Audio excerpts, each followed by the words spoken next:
আসসালামু আলাইকুম। আপনারা সবাই কেমন আছেন? আলহামদুলিল্লাহ আমরা ভালো আছি। আজকে যে কাঁঠালি বিচি দিয়ে আর গরু মাংস দিয়ে ভর্তা করবো। এই যে কাঁঠালি বিচি পুরাটা সুন্দর করে ছিলে নিছে যে, আর এদিকে একদম ফ্রেশ ফ্রেশ মাংস নেওয়া হয়েছে। এখন আমি এটা সিদ্ধ করে নেব। আর এদিকে কড়াইতে আমি যে পানি দিয়ে দিব। পানি দিয়ে এই যে মাংসটা আর কাঁঠালি বিচিটা দিয়ে দিব, সাথে 1 চামচ যে লবণও দিয়ে দিব। লবণটা দিয়ে ভালো মতো একটু সিদ্ধ করে নেব।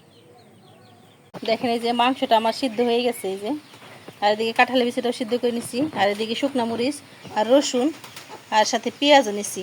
পেঁয়াজটা আর রসুন এগুলো আমি ভেজে নেব। এখানে যে পেঁয়াজও কাটা হয়ে গেছে। এখানে কড়াই বসাই দিচ্ছি, আমি চুলায় কড়াই বসাই দিচ্ছি আর দিয়ে দিব সরিষা তেল। দেখেন প্রথমে যে শুকনো মরিচটা আমি একটু ভেজে, দেখেন শুকনো মরিচটা আগে ভাজতে হবে। দেখেন এই যে মরিচ ভাজা শেষ আমার, মরিচটা কিন্তু ভেজে নিচ্ছে একদম। আর এদিকে রসুনটাও ভেজে নেব। দেখেন ওই তেলের মধ্যে দিয়ে দিচ্ছি, রসুনটা একটু হালকা ভেজে নেব। এরকম ভর্তা কিন্তু খেতে দারুণ লাগে, আপনারা চাইলে এরকম করে করতে পারেন। দেখেন এই যে ভাজা শেষ, আমি এখন উঠাই নেব। রসুন ভাজা শেষ, আর এখন পেঁয়াজটা আমি একটু ভেজে নেব। পেঁয়াজটা একদম ভালো মতো কিন্তু ভেজে নেব। দেখেন এখানে কিন্তু আমি সরিষা তেল ব্যবহার করছি। সরিষার তেল ব্যবহার করলে খেতে ভালো লাগবে। দেখেন একদম ভালো মতো ভেজে নেব। আমাদের ভিডিওটি ভালো লাগলে একটু লাইক শেয়ার করে দেবেন। আর যারা নতুন দেখেন আমাদের চ্যানেলটাকে সাবস্ক্রাইব করে পাশে থাকবে। যে বেরেস্তার আমার ভাজা শেষ, এটা উঠাই নেব। দেখেন এখানে আমি সেটা সিদ্ধ করছি, আমি একটু তেলে হালকা তেলের মধ্যে সরিষা তেল দিয়ে ভেজে নেব। একটু ভেজে নিলে সুন্দর একটা ফ্লেভার আসবে। তেলে সুন্দর করে দেখেন একদম ভালো মতো ভেজে নিচ্ছি। এখন আমি উঠাই নেব। মাংসটা ভাজা শেষ, এটা উঠাই নেব আমি। দেখেন দেখেন এই যে সবগুলো আমার ভাজা শেষ। আর ওদিকে প্রেসার কুকারে মাংস হচ্ছে, তো ওই জন্য একটু শব্দ হচ্ছে। দেখেন এখন সবগুলো আমি যে শিলপাটায় বেটে নেব। দেখেন এই যে আগে আমি কাঁঠালি বিচিটা একটু ভালো মতো বাটবো।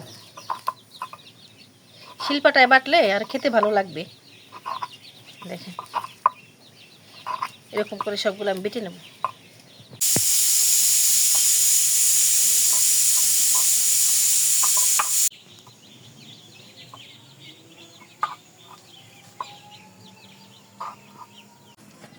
দেখেন এই যে ভালো মতো কিন্তু একবারে বেটে নেব শিলপাটায়। আর এটা খেতে কিন্তু অসাধারণ লাগবে। আর আমাদের ভিডিওটা একটু ভালো লাগলে লাইক শেয়ার করে দিবেন যদি কোথাও ভালো লাগে। কাঁঠালি বিচিটা বাটা শেষ, এখন আমি যে মাংসটা বাটবো। মাংসটা কিন্তু একটু এরকম করে ছোটো পিস করে নিচ্ছি। দেখেন একদম কিউট কিউট করে। যে শিলপাটায় কিন্তু বাটলে কিন্তু এরকম মজা লাগে আরও বেশি। দেখুন এই যে এখন শুকনো মরিচটা আমি দিয়ে দিব। শুকনো মরিচ একটু ঝাল, যে একটু ঝাল বেশি খেতে চান ঝাল দিবেন, আর ঝাল একটু কম খেতে চান কম দিবেন। আপনারা চাইলে এটা হাত দিয়েও করতে পারেন।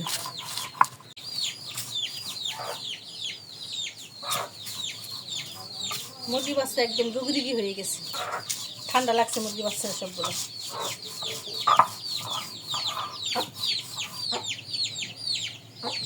নিচ্ছি, আর এখন এই যে রসুনটা দিয়ে নেব। আপনারা চাইলে কিন্তু এগুলো হাত দিয়ে করতে পারেন। দেখেন এই যে করে নিছি, এখন আমি আর শিলপাটায় করবো না, হাত দিয়ে করবো। যত ঝাল হবে তত টেস্ট হবে। দেখেন এই যে হাত দিয়ে আমি ভালো মতো একটু সব কিছু মিশাই নেব। এখানে এই যে লবণ দিয়ে দিব, যাচ্ছে না। আর এখানে যে আমি বেরেস্তাটাও দিয়ে দেবো। দেখেন আমি কিন্তু পেঁয়াজ বেরেস্তা করে নিছি, কাঁচা পেঁয়াজ দিয়ে নিই। আপনারা কিন্তু এরকম কাবাব বানাতে পারেন। এখানে সরিষার তেল দিয়ে দেবো। দেখেন সরিষার তেল অবশ্যই লাগবে, টেস্ট আসবে না। আপনারা চাইলে এখানে ধনিয়া পাতাও দিতে পারেন। আর হাতের মাখানোর কোনো জুড়ি নাই, হাত দিয়ে তো অবশ্যই মাখাইতেই হবে। দেখেন এই যে ধনিয়া পাতা না ফ্রোজেন করাটা দিয়ে দিছি আমি। আর এখানে একটু সরিষার তেল দিয়ে দেব। দেখেন দেখেন এই যে সরিষার তেল আর এই যে ফ্রোজেন করা ধনিয়া পাতা দিয়ে আমি একদম মাখাই নেব। আর এটা খেতে কিন্তু অসাধারণ হয়েছে। আপনারা বাসায় অবশ্যই ট্রাই করবেন। আর আমাদের ভিডিওটি ভালো লাগলে একটু লাইক দিয়ে দিবেন।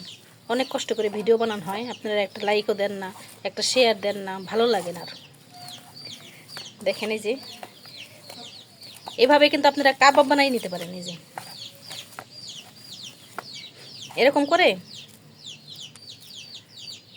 এরকম করে কাবাবের শেপ দিয়ে দিতে পারেন। এই যে দেখেন এরকম করে চাইলে কাবাব বানিয়ে নিতে পারেন, শুধু তেলে ভাজবেন হয়ে যাবে। দেখেন এরকম করে এক মুঠ যদি ভর্তা হয়, কার না ভালো লাগবে বলেন তো? সেই লাগবে, অসাধারণ। আপনারা বাসায় একবার হলেও ট্রাই করে দেখবেন।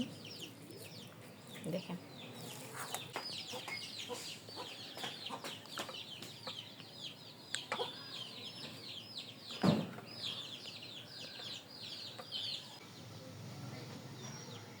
আমার ভর্তা করা শেষ। আর এদিকে দেখেন যে মাংসটাও রান্না করছি, গরুর মাংস রান্না করছি। এখানে আলুটা মাত্র দিলাম, আলুটা দিয়ে সেদ্ধ করে নামিয়ে দেবো। আর গরুর মাংসে ভর্তা হলে কিন্তু আর কিছুই, দেখেন কতটা সুন্দর হয়েছে ভর্তা। আর এরকম ভর্তা হলে কিন্তু আর কিছুই লাগে না। আর এরকম করে খেতে পারেন কাঁঠালে বিচি আর গরুর মাংসের ভর্তা। আপনারা ভালো থাকবেন, সুস্থ থাকবেন।